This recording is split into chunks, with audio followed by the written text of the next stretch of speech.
Hello and welcome to another video, and today I'm going to be talking about Dead or Alive Dimensions, which, to say I got a little obsessed with this game when it came out is an understatement. I understand these days it's kind of taken for granted that you can play whatever the fuck you want, wherever the fuck you want, because the Switch 2 exists, it's an amazing console, handheld on the go, and it's an actual full console. The Switch exists, also an amazing console on the go. The Asus ROG Ally, the Steam Deck, of which there might be a new Steam Deck coming out at some point. All of these amazing things exist that allow you to play your games, your full-ass games, your big, full, fucking console experience games exist that you can do all these amazing things with. But it didn't used to always be that way. And as a fighting fan who absolutely adored fighting games, getting even a slightly good fighting game on a handheld system was incredibly difficult. I loved Tekken Advance, and I'm struggling to think of any others. I know others probably exist. I've heard great things about Guilty Gear, I think, on the DS. Never got to play it. I actually plan to do that at some point. But finding actual good fighting games, there were a couple of decent Street Fighter ports on the PSP. Like Street Fighter Alpha Max was amazing. The third one was amazing on the PSP. But there just wasn't really any actual console-style fighting games available for handhelds. And then the 3DS came out, and we got Street Fighter 4.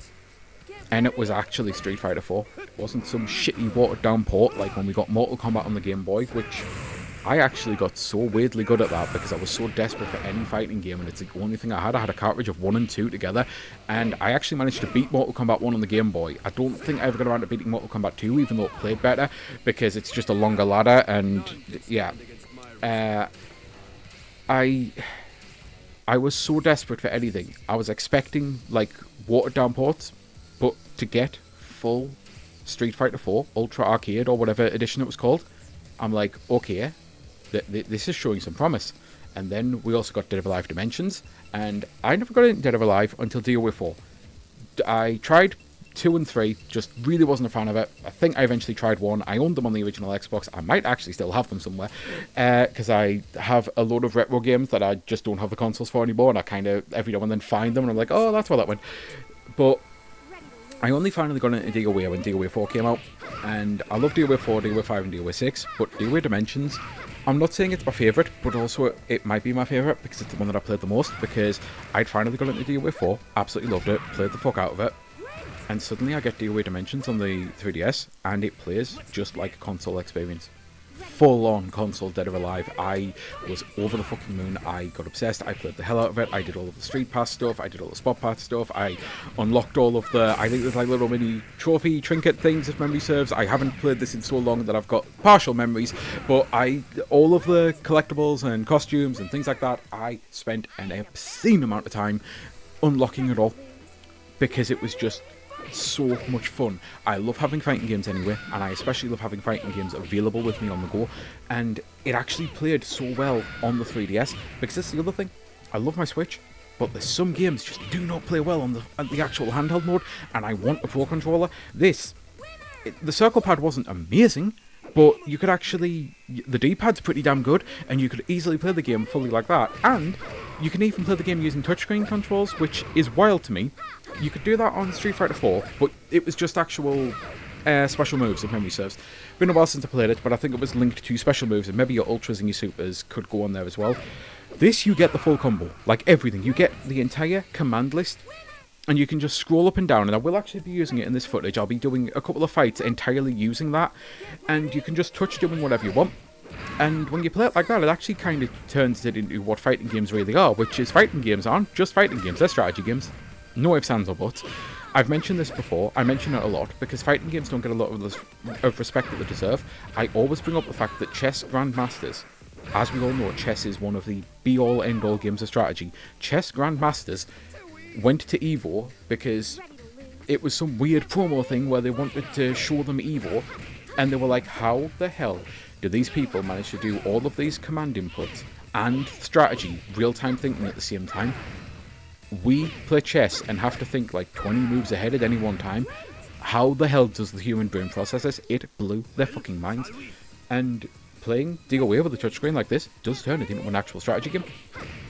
And yeah, I just wanted to talk about the fact that As much as there are so many amazing fucking systems these days, the DS, the 3DS specifically, is such a microcosm of everything that we were building towards, but you can also still play a lot of current stuff.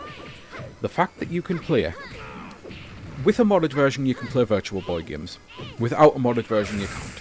And I have to bring that up, because outside of the Virtual Boy, the official 3DS, if you only use official hardware where you're not doing anything to it, you can play NES games, you can play SNES games, you can play N64 games, and granted, that is mostly Super Mario 64 DS and Star Fox 3D and Zelda Ocarina and Majora's Mask, and maybe there's one more that I'm forgetting, Diddy Kong Racing, there we go.